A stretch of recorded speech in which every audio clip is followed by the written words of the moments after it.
আসসালামু আলাইকুম। একটা কথা বলতে চাই আপনারাকে যে আজকে দেখতে পাচ্ছি মাঠ, আজকে ধানের ভুঁই এসছি। তো আশা করি একটুকু অনুরোধ বলতে চাই এই জন্যে, যারা বাহিরকার প্রবাসীরা, যারা চাষাড়ি লোক আর স্বাভাবিক বাইরে হয়তো কামে কাজে গেছে, এক মাসের লেগে আশা করে আছে যে ধান হবে তো যাব বাড়ি। কেউ বোম্বাই, কেউ দিল্লি, কেউ পাঞ্জাব, কেউ অনেক অনেক জায়গাতে আছে। তো ধানের অবস্থা দেখার লেগে যে ধান কেমন আছে।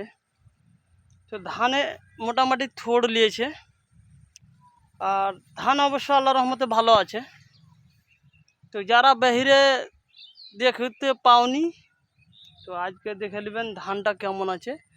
আশা করি মাঠে পানিও আছে, ধান ভালোও আছে, ধান থোড় নিয়েছে। তারই জন্যে আজকে ভিডিওটা বানালাম যে বাহিরে জানে কেউ, অনেক লোক দেখবে, বলবো যে ধান কেমন আছে না আছে। তো দেখলেন খুব সুন্দরভাবে আহে। আসসালামু আলাইকুম, ভালো করে থাকেন, ফের দেখাবো অনেক।